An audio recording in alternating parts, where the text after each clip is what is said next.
Assalamualaikum warahmatullahi wabarakatuh.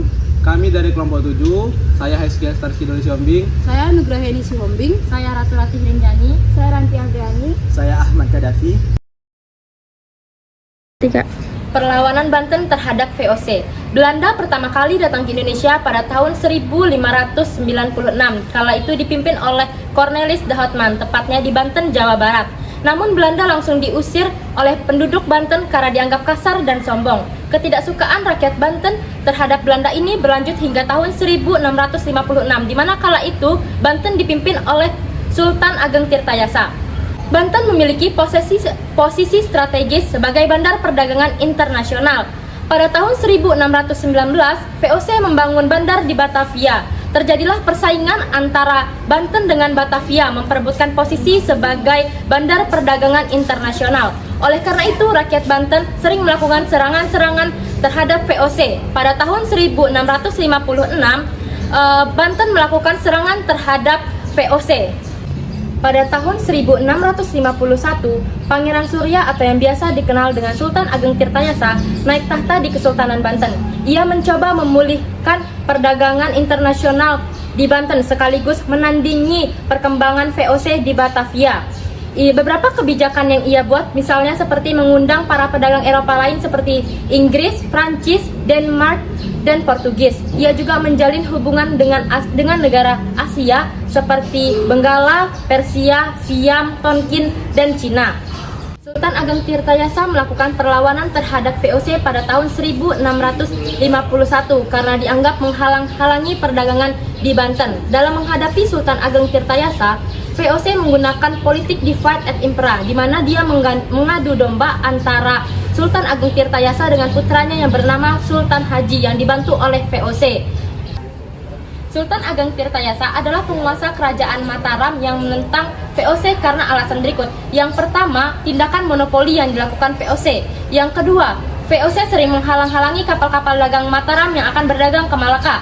Ketiga, VOC tidak mengakui kedaulatan Mataram. Yang keempat, keberadaan VOC di Batavia memberikan ancaman yang serius bagi masa depan Pulau Jawa. Perkembangan yang terjadi di Banten ternyata sangat tidak disenangi oleh pihak VOC. Untuk memperlemah posisi Banten sebagai bandar perdagangan internasional, VOC sering melakukan blokade. Junjung Cina dan kapal-kapal dagang Maluku dilarang oleh VOC untuk meneruskan perjalanan menuju Banten. Sebagai balasannya, Sultan Ageng Tirtayasa mengirim beberapa pasukannya untuk mengganggu kapal-kapal dagang VOC dan akhirnya membuat gangguan di Batavia. Dalam rangka memberi tekanan dan memperlemah kedudukan VOC di Batavia, rakyat Banten juga melakukan beberapa perusakan terhadap tanaman tebu milik VOC yang akhirnya membuat hubungan antara Banten dan Batavia semakin memburuk. Menghadapi serangan Banten, VOC memperkuat Batavia dengan membangun benteng-benteng pertahanan seperti benteng Noordse. Demi kepentingan pertahanan, Sultan Ageng memerintahkan untuk membangun saluran irigasi yang membentang dari Sungai Untung sampai ke Potang. Serangan dan gangguan terhadap VOC terus dilakukan. Di tengah-tengah pengobaran api anti VOC ini, Sultan Ageng mengangkat putra mahkota yaitu Sultan Haji untuk bertanggung jawab atas urusan dalam negeri, sedangkan Sultan Ageng bertanggung jawab atas urusan dalam negeri yang dibantu oleh putranya yang lain yaitu Pangeran Arya Purbaya.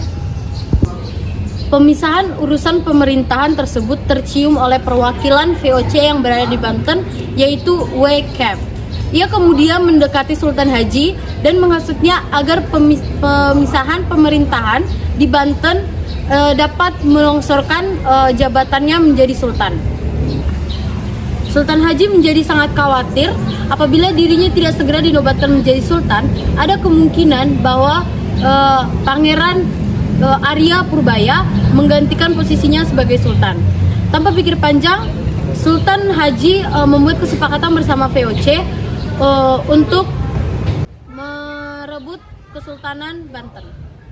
Dalam persekongkolan tersebut, VOC sanggup membantu Sultan Haji untuk merebut Kesultanan Banten, tetapi dengan 4 syarat, yaitu yang pertama, Banten harus menyerahkan daerah Cirebon kepada VOC. Yang kedua, monopoli lada dipegang oleh VOC dan harus menyingkirkan para pedagang Persia, India, dan Cina. Yang ketiga, Banten harus menyerahkan 600.000 ringgit kepada VOC jika melanggar janjinya. Yang keempat, pasukan Banten yang berada di daerah pantai dan Priangan harus ditarik kembali. Pada tahun 1681, VOC atas nama Sultan Haji berhasil menguasai Banten. Istana Surosowan berhasil dikuasai. Sultan Ageng Tirtayasa membangun kembali kerajaan baru yang berpusat di Tirtayasa. Sultan Ageng Tirtayasa terus berusaha untuk merebut kembali Kesultanan Banten. Pada tahun 1682, Sultan Ageng Tirtayasa berhasil mengepung Istana Surosowan.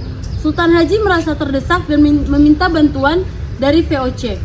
Datanglah bantuan dari VOC yang dipimpin oleh Franciscois Tek. Pasukan Sultan Ageng berhasil dikalahkan oleh VOC. Sultan Ageng bersama putranya dan beberapa pengikutnya berhasil meloloskan diri dan berjalan menuju ke arah Bogor. Tetapi pada tahun 1683, Sultan Ageng Tirtayasa berhasil ditangkap dengan tipu muslihat dan ditawan sampai akhir wafatnya di tahun 1692. Semangat juang Sultan Ageng Tirtayasa berserta pengikutnya tidak pernah pendam. Ia telah mengajarkan untuk selalu menjaga kedaulatan negara dan mempertahankan tanah air dari dominasi asing. Hal ini terbukti setelah Sultan Ageng meninggal. Perlawanan rakyat Banten terhadap VOC terus berlangsung. Misalnya pada 1750 berkorban pelawan yang dipimpin oleh seorang ulama terkenal yakni Kitapan. Pada bulan November 1750, gabungnya pasukan VOC dan tentara kerajaan berhasil dihancurkan oleh pasukan Kitapan. Kitapan ini antara lain juga mendapatkan dukungan seorang pangeran yang bekerja sama dengan Ratu Bagus. Perlawan Kitapan ini semakin meluas. VOC tidak ingin dipermalukan oleh pasukan pribumi. Oleh karena itu, pada 1751 VOC menyerangkan pasukan gabungan yang berjumlah sangat besar, yaitu telah mencapai 1250 personel untuk mengepung pasukannya. Kitapa dan Ratu Bagus, pasukan Kitapa dapat didesak oleh VOC. Namun, Kitapa dan Ratu Bagus dapat meloloskan diri dan pergi ke hutan untuk melarikan diri untuk pergi perang gerilya. Kitapa telah menjadi lambang kekuatan Banten yang tidak pernah terkalahkan. Kerajaan Goa adalah kerajaan yang sangat terkenal di Nusantara. Masa kejayaannya diraih ketika dipimpin oleh Sultan Hasanuddin yang naik tahta pada tahun 1653 Masehi. Pada masa kejayaannya, Makassar berhasil menguasai daerah-daerah yang subur serta daerah yang dapat menunjang kebutuhan perdagangan.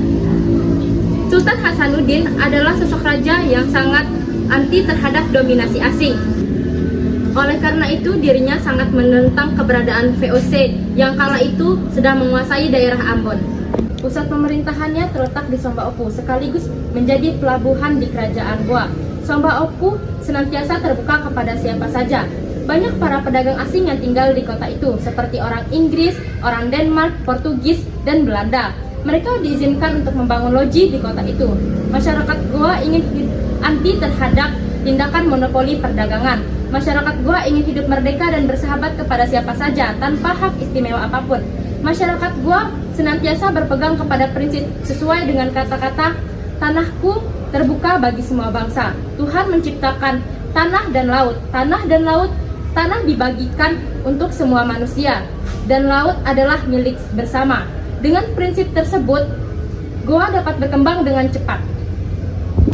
Dengan aktivitas perdagangan yang bertumpu kepada monopoli rempah-rempah, VOC memiliki kepentingan untuk menjaga namanya di daerah produsen.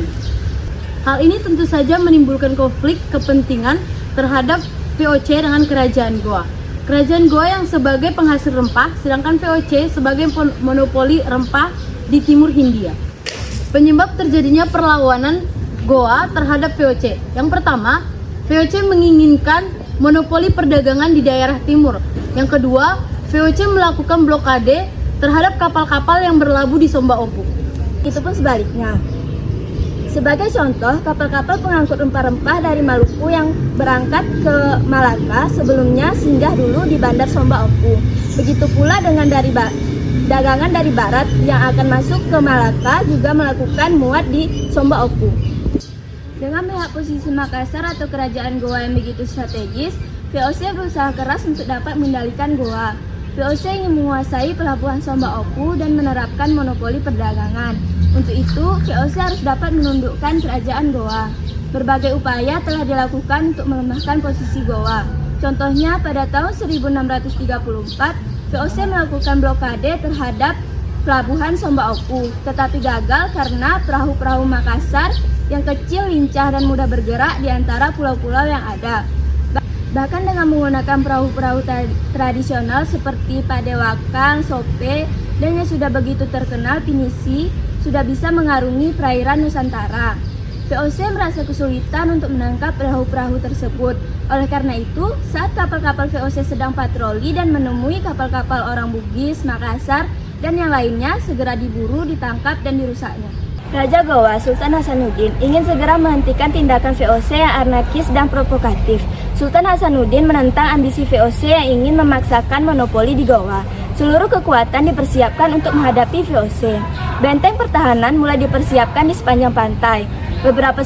Beberapa sekutu Goa mulai dikoordinasikan. Semua dipersiapkan untuk melawan kesewenang-wenangan VOC. Sementara itu, VOC mulai mempersiapkan diri untuk menundukkan Goa. Diklat Impera mulai dilancarkan. VOC juga menjalin hubungan dengan Pangeran Bugisbon yang bernama Arupalaka. Setelah menjalin hubungan dengan Arupalaka, pimpinan VOC Gubernur Jenderal Metsuker memutuskan untuk menyerang Goa. Dikirimlah pasukan ekspedisi yang berkekuatan 21 kapal dengan mengangkut 600 tentara. Mereka terdiri atas tentara-tentara VOC, orang-orang Ambon, dan orang-orang Bugisbon yang dipimpin oleh Arupalaka. Kekuatan VOC ini menyerang pasukan Goa dari berbagai penjuru. Namun, beberapa serangan pasukan VOC ini berhasil ditahan oleh pasukan Goa. Tapi, dengan gabungan pasukan, disertai dengan persenjataan yang lengkap, VOC berhasil mendesak mundur pasukan Goa. Benteng pasukan tentara Goa berhasil diduduki oleh pasukan Arupalaka. Hal ini menandai kemenangan pihak VOC atas kerajaan Goa. Hasanuddin kemudian dipaksa untuk menandatangani surat perjanjian Bongaya pada tanggal 28 November 1667 yang isinya antara lain sebagai berikut. 1. Goa harus mengakui monopoli VOC. 2. Orang-orang barat kecuali Belanda harus meninggalkan wilayah Goa. 3. Goa harus membayar biaya perang.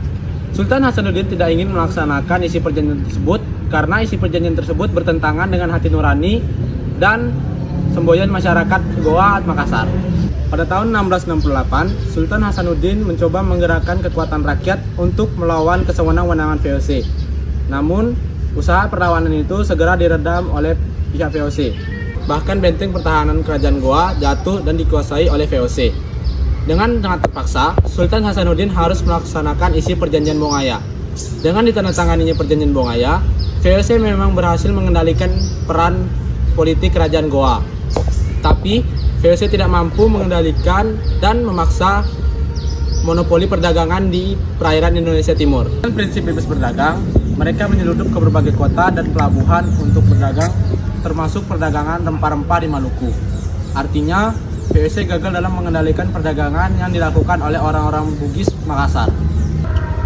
Heather Sutherland menjelaskan kegagalan VOC dalam mengendalikan perdagangan yang dilakukan orang-orang Bugis Makassar karena 1. Kondisi geografis yang sulit. 2. VOC memiliki kelemahan dalam pemasaran. 3. Keterlibatan VOC dalam pembelian produk-produk yang sangat kecil.